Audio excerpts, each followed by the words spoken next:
At 8:15 in the morning on December 13th, 1943, Lieutenant Commander Richard Vaughn walked across the rain-soaked tarmac at Naval Air Station Alameda, California, approaching an aircraft that had killed more American airmen than any other Japanese bomber. The aircraft was a Mitsubishi G4M Model 24, serial number 1642, and known to Allied forces as Betty. It had belonged to Flight Lieutenant Hiroshi Takeda of the Imperial Japanese Navy Air Service. Takeda was dead, shot down over Rabaul 3 months earlier, but his aircraft had been captured nearly intact when it crash-landed on a small island nearby. And now Vaughn was about to discover something that would change how American intelligence understood Japanese aircraft design philosophy. Vaughn was a seasoned naval aviator with over 12 years of military flight experience and more test hours than almost any pilot in the Pacific Fleet. He understood bombers intimately, their strengths, their weaknesses, the compromises that defined their performance. The Betty in front of him was painted in United States Navy colors, dark sea blue over light gray, American insignia hastily applied to the wings and fuselage. But it was still a Betty, still the bomber that had terrorized Allied shipping since the war began. The aircraft that had participated in sinking the British battleship Prince of Wales and battlecruiser Repulse in December 1941, establishing air power's dominance over naval vessels. If you're enjoying this deep dive into the story, hit the subscribe button and let us know in the comments from where in the world you are watching from today. Vaughn had studied every intelligence report available about the Betty bomber. He'd examined reconnaissance photographs, read accounts from pilots who had encountered them, and reviewed the limited technical data available from previously captured wrecks. He knew the statistics' remarkable range of nearly 3,000 miles, top speed of 265 miles per hour, and a bomb capacity that could deliver devastation across the vast Pacific theater. What made the Betty so lethal was its exceptional combination of range and speed, allowing it to strike targets far beyond what American intelligence had initially believed possible. The G4M had been nicknamed the Flying Lighter by Allied pilots, who had witnessed its tendency to burst into flames when hit. Some called it the one-shot lighter, or Flying Zippo, dark humor born from the tragic sight of Bettys erupting into fireballs after sustaining minimal damage. The Japanese crews called it Hamaki cigar for its distinctive cylindrical fuselage shape, though the nickname took on grim additional meaning as the war progressed. As Vaughn approached the aircraft, Chief Petty Officer Martin Decker, the head mechanic who had supervised the bomber's restoration, fell in beside him. "She's ready, sir. We've fixed everything we could, replaced what couldn't be fixed. She's about 97% original, 3% improvisation." "The fuel tanks?" Vaughn asked. "That's what you need to see, Commander," Decker replied, his expression revealing both professional fascination and personal disgust. "I've never seen anything like it. Or rather, what I haven't seen." Vaughn nodded, understanding the mechanic's meaning. Initial reports about the Betty's vulnerability had been consistent. Minimal hits to the wing or fuselage often resulted in catastrophic fires. Some analysts had theorized poor fuel line design or volatile aviation fuel, but intelligence remained incomplete. Climbing onto the wing, Vaughn ran his hand along the smooth aluminum skin. "No access panels for the tanks?" "Minimal," Decker confirmed. "The entire wing structure is essentially one large fuel container. But that's not the real issue, sir." Decker led Vaughn to a section of the wing where maintenance panels had been removed, revealing the internal structure. "Look at this, sir. No self-sealing material whatsoever, not even a minimal rubber coating. The fuel sits directly against the aluminum skin." Vaughn stared in disbelief. Every American bomber, even the oldest models still in service, incorporated self-sealing fuel tanks. These were multi-layered containers with a rubber compound that would swell and seal when penetrated by bullets, preventing fuel leakage and reducing fire risk. The technology wasn't perfect, but it had saved countless American aircrews. "Are you certain?" Vaughn asked, though he could see the evidence himself. "Maybe there's a different system we're not recognizing." Decker shook his head. "Absolutely nothing, sir. We've examined every inch. The tanks are basically just aluminum boxes. One hit from a .50 caliber incendiary, and this entire wing becomes a torch. Vaughn climbed into the aircraft through the main entry hatch. The interior of the Betty was Spartan compared to American bombers of similar size. 7 crew positions were arranged throughout the narrow fuselage: pilot, co-pilot, navigator, bombardier, radio operator, top gunner, and 2 waist gunners. Moving through the aircraft, Vaughn noted another critical deficiency.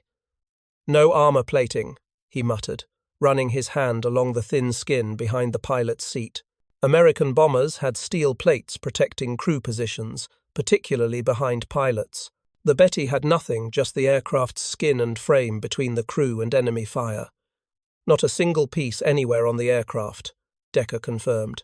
"The entire design philosophy seems built around maximizing range and speed at the expense of crew protection."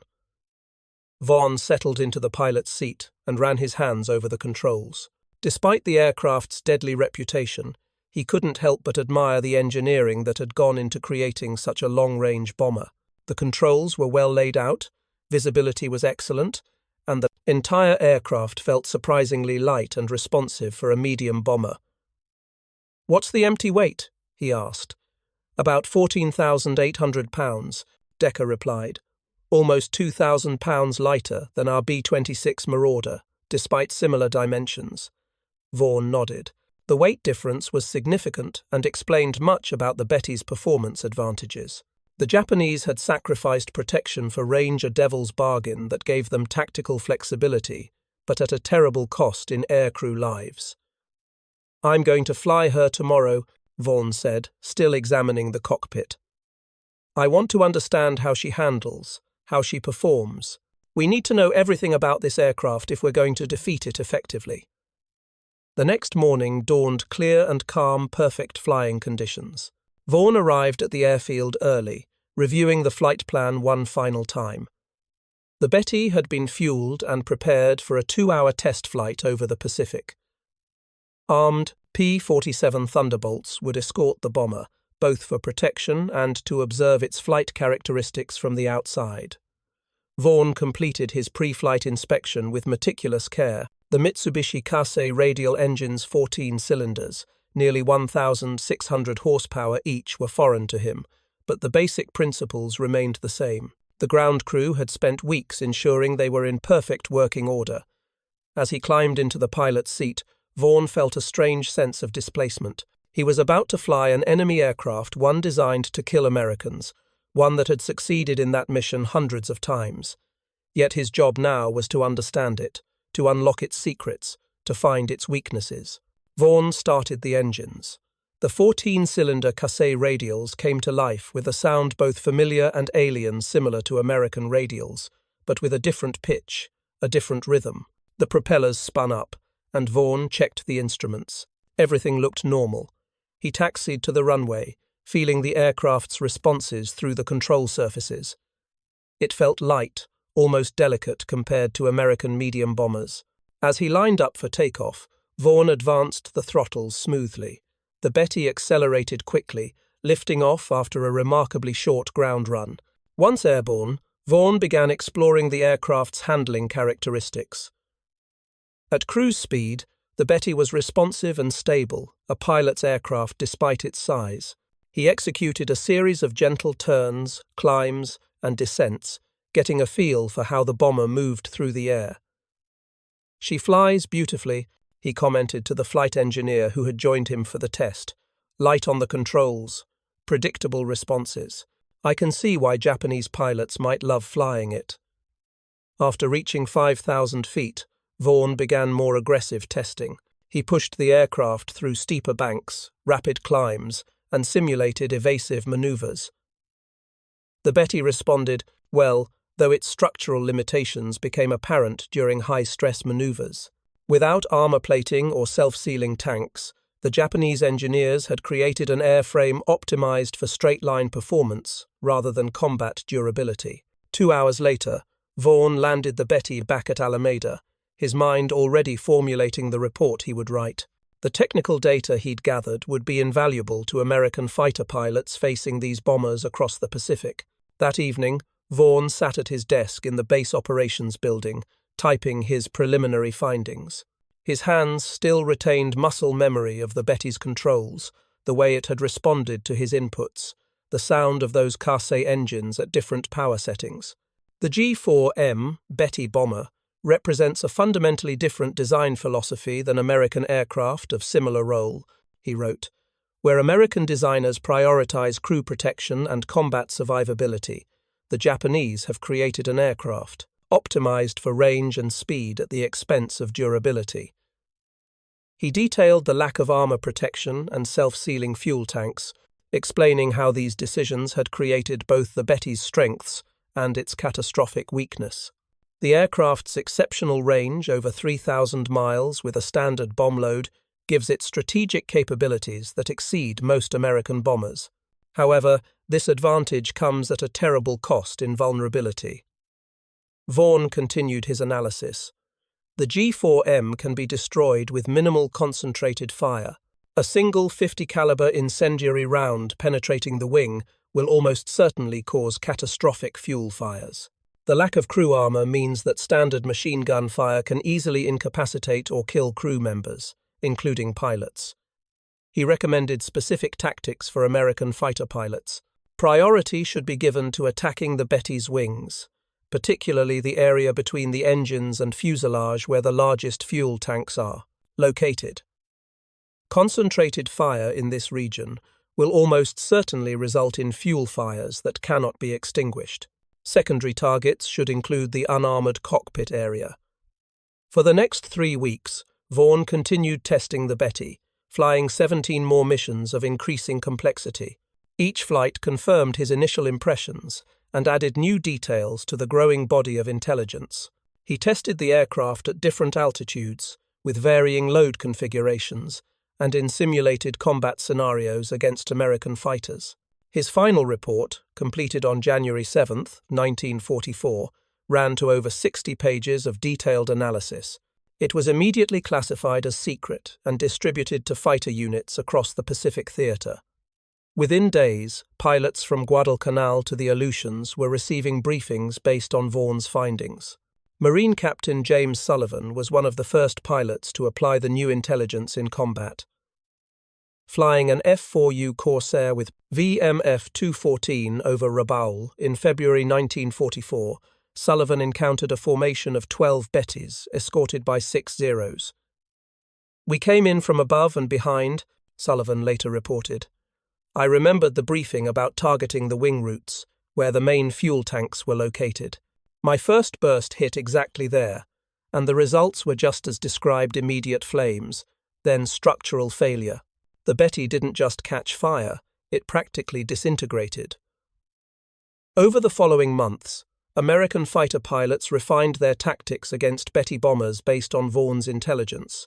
They focused their attacks on the unprotected fuel tanks and unarmored crew positions. The already high loss rate for Betty crews increased dramatically.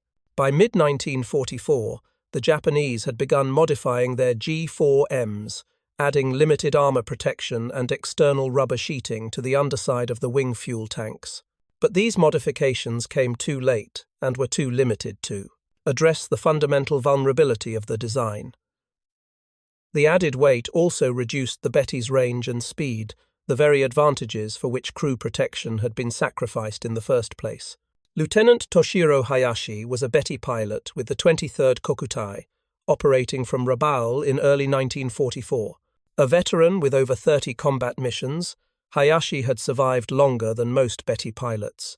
In his diary, recovered after his death in June 1944, he wrote, "American fighters have changed. Before, they would attack from any angle, giving us a chance to evade or for our gunners to defend. Now they always come at our wings from above or below, precise and methodical. Each week, we lose more experienced crews. The replacements have fewer and fewer hours of training." Japanese naval intelligence attempted to determine what had changed in American tactics. They investigated reports from surviving air crews, examined communication intercepts, and studied gun camera footage when available. They knew something had shifted, but without knowing about Vaughn's captured Betty and the intelligence it had yielded, They could not understand the new precision in American attack patterns. The Japanese Navy did eventually make more substantial modifications to the G4M. By late 1944, the G4M3 variant entered service, with proper self-sealing fuel tanks, armor protection for crews, and improved defensive armament. But only 91 of these improved aircraft were built before the end of the war, far too few to replace the vulnerable earlier models still in service. Vice Admiral Takejiro Onishi, who had been involved in the original G4M procurement, later acknowledged the aircraft's fatal flaw. In a post-war interview, he stated, "We designed our aircraft with offensive capabilities as the priority. Range and speed were essential for striking at the American fleet. But we underestimated both the durability of American EI aircraft and the lethality of their defensive firepower. Our aircrews paid the price for this miscalculation." If you find this story engaging, please take a moment to subscribe and enable notifications. It helps us continue producing in-depth content like this. The story of the captured Betty bomber reveals a fundamental contrast in design philosophy between Japanese and American aircraft development, where American designers started with crew protection and built performance around that core requirement. Japanese engineers prioritized performance specifications and treated crew survival as a secondary consideration. This difference reflected deeper cultural and strategic differences. Japan, with limited industrial capacity and resources, needed aircraft that could project power across the vast distances of the Pacific. The United States, with greater industrial strength, could afford to build more robust aircraft, even if they had shorter ranges or carried smaller bomb loads. For the Betty crews, this philosophical difference had tragic consequences. Throughout the war, Betty bombers continued to fly missions across the Pacific, and their crews continued to die at horrific rates. By war's end, the G4M had one of the highest loss rates of any major combat aircraft, with few crews completing their assigned tour of duty. Richard Vaughn never received public recognition for his test flights during the war. His name did not appear in press releases or newspaper accounts. His contribution remained classified, known only to the military intelligence community and the fighter pilots who benefited from his findings. After the war, Vaughn continued his career as a naval aviator, testing new jet aircraft and training the next generation of pilots. When interviewed about his wartime experience in 1972, he was characteristically modest about his role in revealing the Betty's weaknesses. "I was just doing my job," he said. "Testing aircraft was what pilots did." The fact that this particular aircraft happened to be an enemy bomber that would provide critical tactical intelligence was simply circumstance. The captured Betty was eventually transferred to the Naval Air Test Center at Patuxent River, Maryland, where it was used for further evaluation and training. In January 1946, it was damaged beyond repair during a ground handling accident. The remaining pieces were scrapped, with only a few components preserved for museums. Today, no complete G4M Betty bombers survive, though fragments can be found in aviation museums in Japan and the United States. The Smithsonian National Air and Space Museum holds the forward fuselage section of a G4M3 model, the later variant that finally incorporated self-sealing tanks and armor protection, a silent reminder of how design decisions can have profound human consequences. The Japanese Navy's decision to prioritize performance over protection in the Betty bomber represented a fundamental miscalculation about the nature of modern air warfare.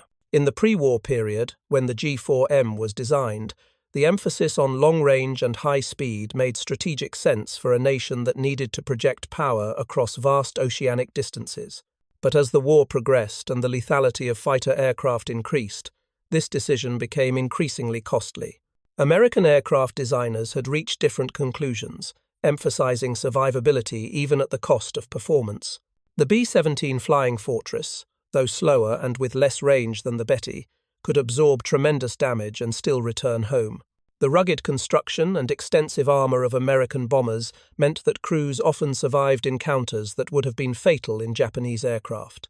This contrast in design philosophy extended beyond bombers to fighter aircraft as well. The Japanese Zero fighter, like the Betty, sacrificed protection for performance. The American F-4F Wildcat, and later the F-6F, Hellcat incorporated armor and self-sealing tanks, making them less maneuverable but far more survivable. As the war progressed, the Japanese found themselves trapped in an impossible situation. Adding protection to their aircraft designs would reduce the very performance advantages that made them competitive. Not adding protection meant continuing to lose irreplaceable trained aircrews at unsustainable rates.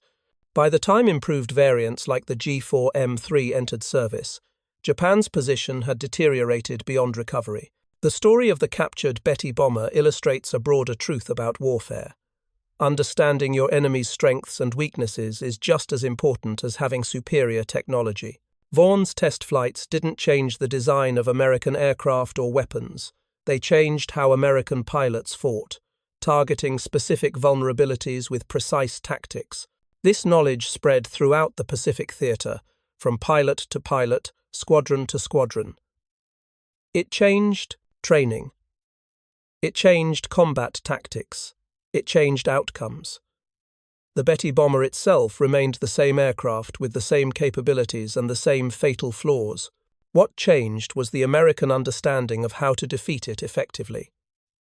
In warfare, knowledge is often as decisive as technology. The captured Betty gave American forces that knowledge at a critical juncture, helping to turn the tide of the air war in the Pacific. The price of this knowledge was paid by thousands of Japanese airmen who flew and died in an aircraft designed with an almost cavalier disregard for their survival. The legacy of the Betty bomber and its captured example reminds us that the most important factor in warfare is not always the capability of the weapons, but the philosophy behind their design and use. The Betty was, in many ways, a magnificent aircraft, fast, long-ranged, capable of delivering devastating attacks across enormous distances. But its fundamental vulnerability reflected a strategic miscalculation that would contribute significantly to Japan's ultimate defeat. Thank you for watching. For more detailed historical breakdowns, check out the other videos on your screen now, and don't forget to subscribe. In the vast tapestry of war's technological evolution, it is often the small, almost invisible discoveries that reshape the battlefield. On March 16, 1944, the full technical report on the captured Betty bomber was classified and distributed to fighter squadrons across the Pacific. Within weeks, the intelligence gathered from Vaughn's test flights began to transform the air war. Pilots who once feared the Betty now hunted it with methodical precision, aiming for the unprotected fuel tanks, striking where the Japanese engineers had sacrificed protection for performance. What Vaughn discovered inside the Betty revealed more than just technical specifications. It exposed fundamental differences in how nations approached war itself. The Japanese Navy's decision to prioritize offensive capability over crew survivability was not merely a technical choice, but a philosophical stance that reflected deeper cultural values. War machines are never neutral objects. They embody the priorities, beliefs, and ethical compromises of their creators. Lieutenant Masahiro Ikeda had been a Betty pilot since 1942. At 26, he was considered a veteran, having survived 15 combat missions when most of his academy classmates were already dead. As a graduate of the Etajima Naval Academy, class of 1940, Ikeda understood the concept of sacrifice. The academy had instilled in him and his fellow officers the Bushido Code duty, loyalty, honor unto death. But as he prepared for yet another mission from Rabaul in April 1944, he wondered if the designers of his aircraft truly understood what their decisions meant for the men who flew their creation. "The Americans have changed their tactics," Ikeda wrote in his journal, recovered after his death in June 1944. "They no longer attack from all angles. They focus on our wings, always from above or below. They know something we don't." What the Americans knew was exactly how the Betty would respond when hit knowledge that came directly from Vaughn's test flights. Fighter pilots across the Pacific had been briefed with precise diagrams showing where to aim: the wing routes, where the largest fuel tanks were located, the unarmored cockpit, the engine nacelles. This wasn't random targeting, it was surgical precision guided by intimate knowledge of the aircraft's vulnerabilities. The devastating effect of this intelligence was measured in brutal statistics. In the first 6 months of 1944, Betty losses increased by 68% compared to the previous 6 months, despite flying fewer sorties. Squadron after squadron was decimated, with loss rates sometimes exceeding 50% per mission. The Betty, once the pride of Japanese naval aviation, was becoming a flying coffin. Commander Minoru Genda, one of Japan's most brilliant naval aviators and a planner of the Pearl Harbor attack, recognized the crisis by mid-1944. In a classified report to Imperial Navy headquarters, he wrote, "Our bomber crews are being sacrificed needlessly. The Americans have developed specific countermeasures to exploit the G4M's weaknesses. We must either modify our aircraft or change our operational doctrine." The Japanese did attempt modifications. The G4M2, introduced in 1943, included limited improvements to protection, with thin rubber sheets added beneath the wing surfaces and minimal armor plating for the tail gunner. But these changes came too late and were too modest to address the fundamental vulnerabilities. By 1944, the Americans had developed such effective tactics against the Betty that even these improved models suffered catastrophic loss rates. What made these losses particularly devastating for Japan was that they weren't just losing aircraft, they were losing irreplaceable trained crews. By mid-war, Japanese pilot training programs had been drastically shortened due to fuel shortages and the urgent need for replacement aircrews. New pilots received less than half the training hours of their early war predecessors. They entered combat in vulnerable aircraft against increasingly experienced American fighter pilots who knew exactly how to destroy them. The human cost of the Betty's design compromises extended beyond just the aircrews. The aircraft's exceptional range had allowed Japan to project power across vast distances early in the war, contributing to rapid conquests that then required defense. As the strategic situation deteriorated, Betty crews were increasingly thrown into desperate, high-casualty missions against overwhelming American air power. The very capability that had made the Betty valuable its range now ensured that its crews would be sent on increasingly hopeless missions far from home. Admiral Motomi Ugaki, who had survived the shootdown that killed Admiral Yamamoto, noted in his diary in August 1944, "We continue to lose our best remaining aircrews in these land-based bombers. The Americans know our weaknesses too well. Each mission yields fewer returns and higher costs. This is not a sustainable path to victory." Yet despite the mounting losses, the Japanese military culture made it difficult to acknowledge fundamental design flaws. To suggest that the Betty's vulnerability represented a serious error would challenge the infallibility of military decision-making. Instead, losses were attributed to pilot inexperience, American numerical superiority, or tactical failures. The underlying issue that the aircraft itself embodied a flawed philosophy of warfare remained largely unexamined by Japanese leadership. This reluctance to confront fundamental design failures had parallels across Japanese weapons development. The A6M0 fighter suffered from similar vulnerabilities, exceptional maneuverability and range achieved by sacrificing armor and self-sealing tanks. The pattern reflected a military culture that prioritized offensive capability and spiritual factors over crew protection and sustainability. In Japanese military doctrine, the spirit of the warrior was considered more important than the durability of his weapons. This philosophical difference had profound strategic consequences. American aircraft design emphasized crew survival, enabling pilots to return from combat, learn from their experiences, and fly again. The Japanese approach created a one-way path for many aircrews trained at great expense, only to be lost in their first or second combat mission.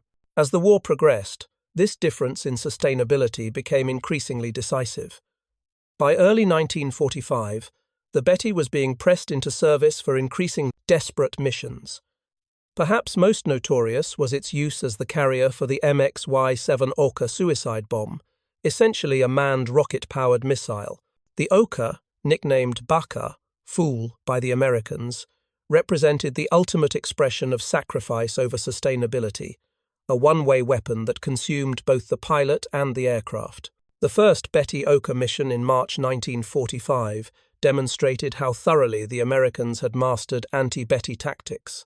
18 Betty bombers, each carrying an Oka under its fuselage, attempted to approach American carriers off Kyushu.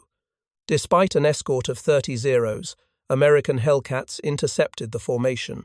Within 20 minutes, all 18 Bettys had been shot down, most before they could release their Okas. Not a single American ship was damaged, while over 150 Japanese airmen perished. The tragedy of the Betty bomber's story is that it represented genuine engineering brilliance applied within a flawed strategic framework. The aircraft's designers had accomplished something remarkable, creating a twin-engine bomber with range and speed that exceeded much of what the Allies could field early in the war. But by sacrificing crew protection, they ensured that this achievement would ultimately become self-defeating as the conflict progressed. In the war's final months, the G4M found an unexpected final role as an instrument of peace rather than destruction. On August 19, 1945, two Betty bombers, painted white with green crosses to indicate their non-combat mission, departed Japan carrying the delegation that would begin surrender negotiations. They landed at Iishima, where the Japanese representatives transferred to an American C-54 transport for the final leg to Manila. These white-painted surrender Bettys symbolized the end of Imperial Japan's wartime ambitions. The aircraft that had once been instruments of Japanese expansion were now bearing witnesses to its defeat. After completing their mission, both aircraft were reportedly destroyed, either accidentally or deliberately erasing the physical evidence of a bomber that had embodied both the reach and the limitations of Japanese air power. For Richard Vaughn, the war continued long after his work with the captured Betty was complete. He flew additional test missions, evaluating other Japanese aircraft when they became available. He trained pilots, developed tactics, and contributed to the air war in ways that never made headlines but saved countless American lives. After the war, he remained in the Navy, eventually retiring as a Rear Admiral in 1968 after a distinguished 38-year career. When interviewed decades later about his Betty test flights, Vaughn displayed the professional detachment characteristic of test pilots. "My job was to understand the aircraft, its capabilities, its limitations, its handling characteristics." The fact that this understanding would be used to shoot down these aircraft more effectively was a consequence of war. But I never lost sight of the fact that there were men in those aircraft men not so different from us, doing their duty as they saw it. This human dimension, the recognition that behind every aircraft design decision lay consequences for real people, is perhaps the most important aspect of the Betty bomber story. Technical choices made in drawing offices and boardrooms translated directly into life or death for thousands of young men on both sides of the conflict. The Betty's exceptional range came at the cost of the lives of its crews. The American fighter's heavier weight and shorter range came with the benefit of bringing more pilots home alive. Lieutenant Masahiro Ikeda never returned from that April 1944 mission. His Betty was intercepted by American F-6F Hellcats near Manus Island. Following exactly the tactics developed from Vaughn's test flights, the American fighters targeted the wing roots of Ikeda's bomber. Within seconds, the unprotected fuel tanks ruptured, and the aircraft burst into flames. There were no survivors. The fate of Ikeda and thousands like him raises profound questions about the ethics of weapon design. Is it justifiable to sacrifice protection for performance? At what point does the pursuit of offensive capability become self-defeating if it leads to unsustainable crew losses? These questions transcend the specific case of the Betty bomber and speak to enduring dilemmas in military technology development. In the decades after World War II, both Japanese and American military aircraft design would evolve to emphasize crew survivability far more than in the 1940s. Modern combat aircraft, regardless of nation of origin, incorporate extensive protection systems, redundant controls, and escape mechanisms. The lesson of the Betty bomber, that an aircraft is only as effective as its ability to bring its crew home safely, has been broadly internalized. Yet even today, military planners face similar trade-offs between capability and protection, range and vulnerability, offensive power and defensive resilience. Each decision embodies not just technical calculations, but moral choices about the value placed on the lives of those who operate the equipment. The Betty's story serves as a reminder that these choices have consequences that extend far beyond the drafting table. By the end of the war, only fragments of Vaughn's captured Betty remained, but its impact lived on in the tactical doctrine developed from his test flights, in the lives saved by that intelligence, and in the lessons learned about the relationship between technology and warfare. The aircraft itself was physically destroyed, but the knowledge it yielded transformed the air war in the Pacific. For the American forces, the intelligence derived from the captured Betty represented a critical advantage, the ability to understand the enemy's equipment better than they understood it themselves. This advantage stemmed not just from having physical access to the aircraft, but from the willingness to systematically evaluate it, document its characteristics, and disseminate that information to those who needed it most urgently. For Japan, the Betty represented both the reach and the limitations of its wartime technology. The aircraft could project power across vast distances, but it could not sustain that projection in the face of informed opposition. The philosophical choice to prioritize offensive capability over crew protection ultimately undermined Japan's ability to maintain effective air power as the war progressed. Perhaps most significantly, the story of the Betty bomber reminds us that warfare is not merely a clash of technologies, but of philosophies, values, and ways of thinking. The technical specifications of the Betty and American fighters reflected fundamentally different approaches to combat, different understandings of the relationship between the individual and the collective, different calculations about acceptable loss, different priorities in the complex equation of warfare. In 1945, the Imperial Japanese Navy still had hundreds of Betty bombers in its inventory, but a critical shortage of trained crews to fly them. The American forces had thousands of fighters specifically trained in how to destroy Bettys effectively. This asymmetry was not just in numbers or technology, but in the preservation of human capital, the accumulation of experience that comes only from bringing aircrews home alive, mission after mission. The last Betty bombers in Japanese service were retired shortly after the war, either destroyed as part of disarmament or scrapped for their aluminum.